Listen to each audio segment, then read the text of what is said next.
polícia queria colocar o terceiro comando é milícia nas favelas do Ser Vermelho. Como o dinheiro fácil e a omissão na Polícia Civil do Rio levaram ao caos e à queda de Marielle Franco. Delegado Rivaldo Barbosa, daquelas que mostram como o crime e o poder caminham de mãos dadas quando ninguém presta atenção.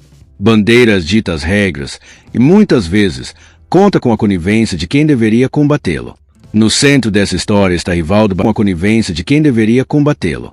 No centro dessa história está Rivaldo Barbosa, um delegado que chegou ao topo da Polícia Civil do Rio, mas que, segundo a Polícia Federal, construiu um império às custas ilícito, omissão e dinheiro. Ou a queda da vereadora Marielle Franco e de seu motorista Anderson Gomes, em 14 de março de 2018, foi o estupim que revelou o tamanho do buraco em que a cidade estava metida. Rivaldo Barbosa não era qualquer um na Polícia Civil. Ele começou como delegado e, com o tempo, subiu os degraus até chegar ao cargo mais alto da corporação-chefe da Polícia Civil do Rio de Janeiro, assumindo o posto em 13 de março de 2018, um dia antes do queda de Marielle. Antes disso, entre 2012 e 2018, ele comandou a divisão DHC, o setor responsável por investigar cancelamentos na cidade. Era o cara que decidia o que seria apurado, como e por quem. E, segundo a Polícia Federal, ele usou esse poder para construir uma máquina de lucrar com a impunidade. O relatório da PF, tornado público em 2024, é categórico. Enquanto Rivaldo esteve no comando, a divisão virou um ambiente onde o errado encontrava refúgio. A lógica era simples, mas perversa: deixar os caras se cancelarem entre si, sem interferência, e lucrar com isso. A ideia era que, se as bandeiras estavam se eliminando, a polícia não precisava se meter. Só que, na prática, essa omissão não era só negligência, era um esquema bem montado, com dinheiro, propinas gordas e proteção aos chefes. O esquema dinheiro vivo. Como é que um delegado, com salário de funcionário público, consegue movimentar milhões de reais? A resposta está nas operações financeiras de Rivaldo e sua esposa, Érica Andrade de Almeida Araújo. Segundo a PF, o casal operava empresas de fachada, como a Mais Consultoria Empresarial e a Armis Consultoria Empresarial, criadas a partir de 2014, bem no período em que Rivaldo comandava a divisão. Essas empresas, supostamente voltadas para a consultoria, serviam para lavar dinheiro.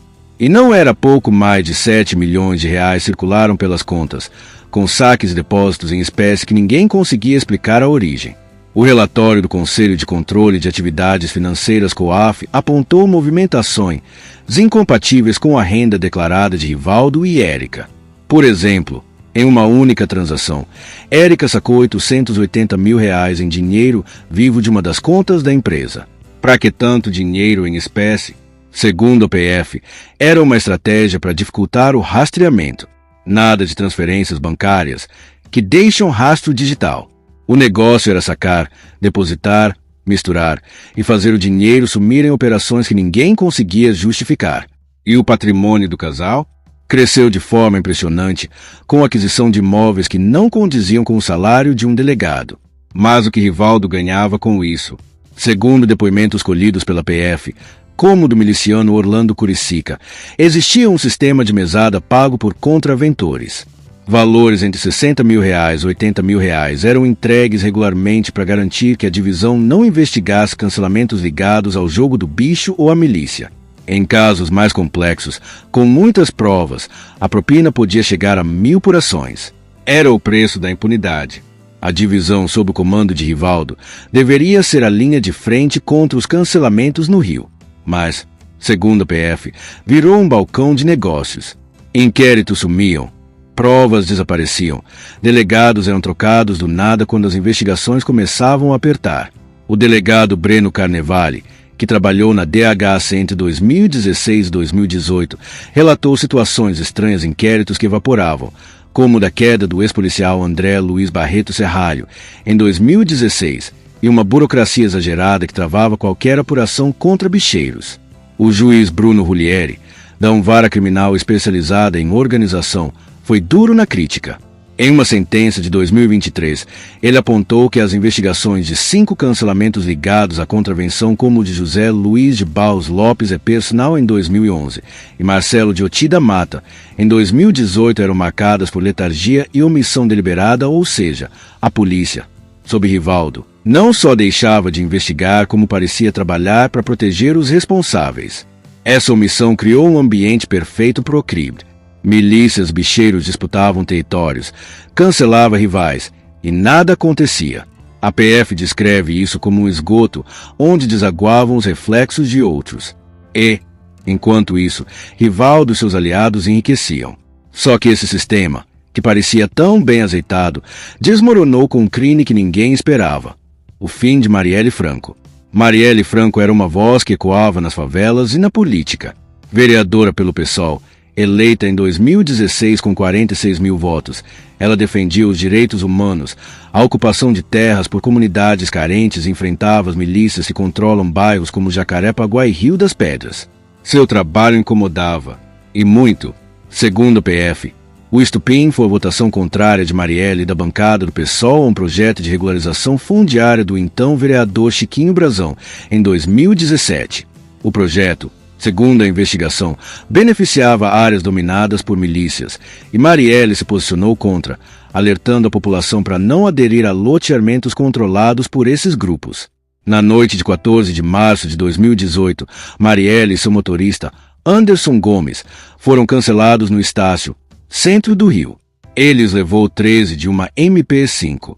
O responsável, segundo a PF, foi o ex-PM Rony Lessa, um cancelando de aluguel ligado ao escritório do crime, uma organização especializada em cancelamento. Elcio de Queiroz, também ex-PM, dirigiu o Cobal Prata usado na ação. Mas a investigação revelou que o plano ia muito além dos dois. Rivaldo Barbosa, segundo a PF, não só sabia do crime como ajudou a planejá-lo. Ele teria dado orientações específicas, como evitar monitorar Marielle na Câmara dos Vereadores, para não levantar suspeitas. E, depois da ação, trabalhou para desviar o foco das investigações. No dia seguinte ao crime, ele nomeou o delegado Giniton Lages, homem de sua confiança, para liderar a apuração. A PF aponta que Lages, sob ordem de Rivaldo, conduziu as investigações de forma a proteger os mandantes, apontados como os irmãos Domingos e Chiquinho Brazão. A queda de Marielle e Anderson não foi só mais uma no Rio. Ele gerou uma comoção nacional e internacional. Marielle era um símbolo de resistência, uma mulher negra, favelada, que chegou à política para lutar por justiça. Sua queda virou um grito de indignação, e a pressão por respostas foi enorme. Rivaldo, que esperava controlar a narrativa, viu seus planos desmoronarem. A morosidade das investigações, as inconsistências e as denúncias de sabotagem começaram a surgir. A PF, ao assumir o caso em 2023, descobriu que Rivaldo não só omitiu informações como plantou pistas falsas, como a história de que as munições vinham de um lote vendido à própria PF.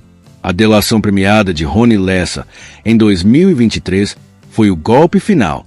Ele confirmou que Rivaldo estava acertado com os mandantes antes e detalhou como o delegado garantiu a impunidade. Elcio de Queiroz, que dirigiu o carro, também delatou, apontando os irmãos Brazão como mandantes. A PF concluiu que a ação foi motivada por interesses políticos e econômicos ligados à expansão das milícias na zona oeste do Rio. E Rivaldo, que deveria ser o guardião da lei, era a peça central desse quebra-cabeça. O caso Marielle jogou luz sobre uma rede de conexões entre policiais, milicianos e bicheiros. Nomes como Adriano da Nóbrega, ex-capitão do BOPE e líder do escritório, e Orlando Curicica, miliciano ligado ao jogo do bicho, apareceram nas investigações.